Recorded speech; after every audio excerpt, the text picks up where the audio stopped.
Hello guys, आगे सबके लिए कौन है वीडियो लेके। तो आज की इस वीडियो में बात करने वाले हैं, जैसे आपको दिख रहा है अपनी स्क्रीन पे कि भाई पहले हम बात करेंगे कि जो नए आईटीआर्स आ गए हैं, अनाउंस हो गए हैं फाइनली। क्योंकि कई लोग क्वेश्चन पूछे थे कि कभी कब आएंगे नए आईटीआर्स, हमको भरने हैं अपना इनकम टैक्स रिटर्न। काफ़ी लोग काफ़ी जल्दी में भी थे। सो अब मैं कहना चाहूँगा कि आईटीआर नए नोटिफाई हो गए हैं, बट पहले ही मैं बता देना चाहता हूँ, वीडियो के स्टार्टिंग में क्लियर कर देता हूँ, ये खाली आईटीआर पीडीएफ में उनके फॉर्म्स नोटिफाई किए गए हैं ताकि लोग देख पाए कि उनको क्या क्या इन्फॉर्मेशन देनी है। अभी तक उनका यूटिलिटी नहीं आया है। इसका मतलब जब तक यूटिलिटी नहीं आएगा तब तक आप रिटर्न्स नहीं भर सकते। अभी खाली फॉर्म्स नोटिफाई किए हैं, ये आप मेन बात ध्यान में रखिएगा। फिर नेक्स्ट मैं कहना चाहूँगा कि अगर आपको कोई भी क्वेरी हो, आप नीचे कमेंट कीजिए। आप मेरे को डीएम कर सकते हैं, उसका लिंक आपको इंस्टाग्राम का मिल जाएगा डिस्क्रिप्शन में। आप मुझे मेल कर सकते हैं अपनी क्वेरी, जैसे चाहें वैसे मेरे से कनेक्ट कर सकते हैं। आपको अपनी क्वेरी का ज़रूर रिप्लाई दिया जाएगा। अब हम बात करते हैं इसका कि आईटीआर क्या नोटिफाई हुआ है। तो आईटीआर जो नोटिफाई किए 1 to 7 सारे एक साथ नोटिफाई कर दिए हैं, क्योंकि पहले 1 और 4 नोटिफाई किए थे बट फिर उनको वापस ले लिया था। बिकॉज एज वी नो कुछ डेट्स इंक्रीज़ हुई थी। जो इन्वेस्टमेंट की डेट्स थी उसको एक्सटेंड किया गया था, जो 54 की इन्वेस्टमेंट की डेट्स थी उनको एक्सटेंड किया गया था, इसलिए उनको वापस ले लिया गया था। बट अब सारे 1 to 7 सारे नोटिफाई कर दिए गए हैं। एंड एज वी नो कि जो आईटीआर फाइलिंग की डेट है वो 30 नवंबर कर दी गई है। 30 नवंबर तक आपको अपने आईटीआर रिटर्न्स भरने हैं, तो आपके पास बहुत टाइम है अपना आईटीआर रिटर्न्स भरने के लिए। तो चलिए हम बात करते हैं क्या मेजर अमेंडमेंट्स किए इस न्यू आईटीआर फॉर्म्स में। तो सबसे पहला जो अमेंडमेंट है, जो आईटीआर 1 to 4 में हम देख रहे हैं, वो है कि 3 क्वेश्चन ऐड किए गए हैं इसमें। ये कौन से क्वेश्चन है? ये क्वेश्चन है कि फर्स्ट, आपने कोई डिपॉजिट किया था amounts exceeding 1 crore rupees or more during in your current account in 1 or more current account during the previous year. तो क्या आपने कोई डिपॉजिट किया था करंट अकाउंट में? तो ये पहला क्वेश्चन है। अब मुझे पता नहीं कि ये आईटीआर 1 के अंदर क्यों डाला गया है, बिकॉज ऑब्वियसली करंट अकाउंट कोई भी बिजनेसमैन खुलवाएगा, और ITR 1 is not for businesses, ITR 2 is also not for businesses. तो आई डोंट नो कि ये क्यों आईटीआर 1 में डाला गया या आईटीआर 2 में डाला गया है। नेक्स्ट क्वेश्चन लेते हैं। Have you incurred expenditure of an amount of 2 lakh rupees or more for a foreign travel to a country for your self or for any other person? तो ये नेक्स्ट क्वेश्चन है कि भाई क्या आपने कोई फॉरेन ट्रैवल के लिए कोई अमाउंट एक्सपेंस आउट किया है इन मोर देन 2 लाख रुपीज़?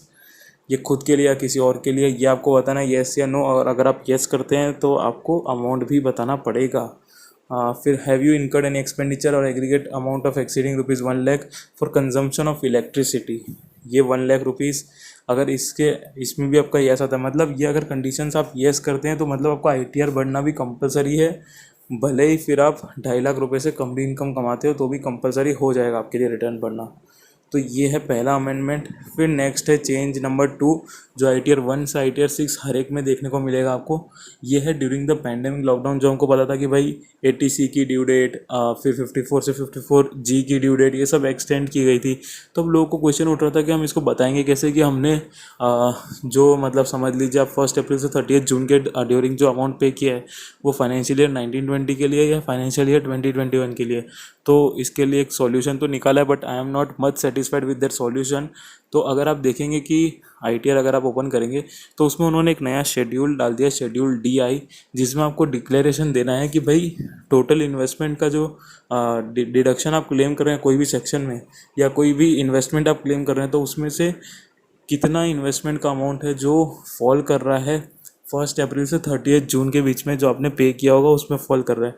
तो वो आपको इधर डिक्लेरेशन देना है। अब मुझे समझ नहीं आ रहा कि अगर नेक्स्ट ईयर भी कोई इसको क्लेम करता है तो हाउ वुड दे नो कि भाई ये पिछले साल कर चुका है। बिकॉज यहाँ ना ही कोई आपसे रिसीव्ड नंबर मांगा जा रहा है ना कुछ और, बस सेल्फ डिक्लेरेशन के बेस पे आपको डिडक्शन मिल जाएगा। ये एक चीज़ है। लेट्स सी इसको आगे गवर्नमेंट कैसे टैकल करेगी। थर्ड एक इम्पॉर्टेंट अमेंडमेंट मैं कहूँगा, जो काफ़ी लोगों को क्वेरी थी कि भाई जो ऑडिट की लिमिट इंक्रीज़ हुई थी to 5 crore for certain cases where the cash receipts or cash payments are less than 5% of the total receipts or total payments respectively, उस केस में वो लिमिट कब से लग रही है, पहली बात तो थी। क्योंकि कई लोग कंफ्यूज थे कि ये फाइनेंशियल ईयर 1920 के लिए लगेगी या फाइनेंशियल ईयर 2021 के लिए लगेगी। तो अब आईटीआर में ये चीज़ आ चुकी है, तो स्पेसिफिक अब हमको क्लियर हो चुका है कि ये लगेगी फाइनेंशियल ईयर 1920 के लिए। अब इसमें भी आपको सेल्फ डिक्लेरेशन ही देना है कि क्या आपका टर्नओवर 1 करोड़ से 5 करोड़ के बीच में है। हाँ, अगर हाँ तो फिर आपको नेक्स्ट डिक्लेरेशन देना है कि भाई क्या आपका कैश रिसीट या कैश पेमेंट 5% या उससे ज़्यादा है या नहीं है, वो आपको दोनों के लिए अलग अलग डिक्लेरेशन देना है। बस येस या नो पे टिक करना है, इतना ही करना है आपको और कुछ नहीं करना। तो ये डिक्लेरेशन देते ही आप ऑडिट की आपकी लिमिट 5 करोड़ हो जाएगी। फिर आप 5 करोड़ के ऊपर अगर आपका टर्नओवर, तो ही आपको ऑडिट करवाना है। सो ये 3 मेजर अमेंडमेंट है। अभी भी मेरे को थोड़े बहुत इसमें क्वेश्चंस हैं कि एक तो एटीसी का ये लोग नेक्स्ट ईयर कैसे चेक करेंगे, और इसके अलावा अगर हम देखें तो भाई ये जो 5 करोड़ का सेल्फ डिक्लेरेशन तो ये लोग ले रहे हैं वो ठीक है, बट अगर मतलब बुक्स मेंटेन तो करने पड़ेंगे ऑब्वियसली किसी इंसान को। बट फिर उसके अंदर फिर अगर कल उठ के कुछ क्वेरी आती है तो फिर उसको स्क्रूटिनी के अंदर कैसे हैंडल किया जाएगा, बिकॉज ऑडिटेड बुक्स नहीं होगी तो एओ उसको कैसे देखेगा। सो ये कुछ क्वेश्चन है, बट ये है मेजर अमेंडमेंट्स। मैं आपको लिंक इसका दे दूंगा, आप खुद जाके भी रीड कर सकते हैं इस चीज़ को अगर आपकी इच्छा है तो। नेक्स्ट हम बात करते हैं, आज लॉकडाउन 5.0 अनाउंस हो चुका है। इसके अंदर क्या मेजर चीज़ें हैं वो हम देख सकते हैं। तो लॉकडाउन 5.0 में 4.0 में हमने देखा था काफ़ी सारे बिजनेस से रिलेटेड एग्जाम्पशंस दे दिए थे लोगों को। 5.0 में इसके एक स्टेप आगे गए हैं इन्होंने, शॉपिंग मॉल्स फिर रिलीजियस प्लेसेस इन सब को भी ओपन कर दिया फ्रॉम 8th जून से ओपन होगा। कल से ओपन नहीं हो रहा है या 1 जून से ओपन नहीं हो रहा, 8th जून से ओपन हो रहा है। शॉपिंग मॉल्स होंगे, रिलीजियस प्लेसेस होगी और एक दो और चीज़ें ओपन हो जाएगी। शॉपिंग मॉल्स हो जाएंगे, होटल्स रेस्टोरेंट्स हो जाएंगे ओपन। पर इनको कहा गया है कि आपको सोशल डिस्टेंसिंग और ये सब कुछ अपने हिसाब से मेंटेन करना पड़ेगा। और नेक्स्ट बात आती है स्कूल्स यूनिवर्सिटीज़ इन सब की या कोचिंग क्लासेस, इनके लिए कहा गया है कि जुलाई में डिसाइड करेंगे कब ओपन करना है, कैसे ओपन करना है उसके बारे में। नेक्स्ट बात आती है ट्रैवल की, तो मेट्रो ट्रैवल या फिर इंटरनेशनल ट्रैवल कैसे करना है। सिनेमा हॉल, जिम, ये सब नहीं अभी ओपन होगा। ये सब फर्दर फ्यूचर फ्यूचर में जब इन लोगों को लगेगा कि अब थोड़ा कंट्रोल में है और उनको ओपन करना है तो होगा, अभी के लिए ये ओपन नहीं होगा। इनके अलावा जो मैंने इस लिस्ट में बताया फेज़ 1, फेज़ 2, फेज़ 3 में, इस लिस्ट के अलावा बाकी जो भी चीज़ें होंगी वो सारी ओपन हो जाएगी, उसमें कोई रिस्ट्रिक्शन नहीं है। हाँ, स्टेट इंडिविजुअली अपने रिस्ट्रिक्शन लगा सकता है बट सेंट्रल के हिसाब से कोई रिस्ट्रिक्शन नहीं आएंगे।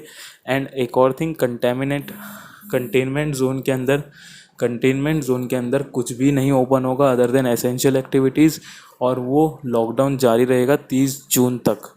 सो ये आपको ध्यान रखना है कि अगर कंटेनमेंट जोन के अंदर आपकी एरिया आ रहा है तो आपके वहाँ कुछ नहीं ओपन होगा अदर देन एसेंशियल सर्विसेज, और सब लॉकडाउन 30 जून तक जारी रहेगा। तो मेनली यही थे सारे अपडेट आज के लिए। सो बस इस वीडियो में इतना ही। अगर आपको कोई भी क्वेरी हो तो नीचे कमेंट कीजिए, डीएम कीजिए या मेल कीजिए, और लाइक कीजिए, शेयर कीजिए, सब्सक्राइब कीजिए मेरे चैनल को ऐसे कुछ और वीडियोज़ के लिए। So till the next video, thank you.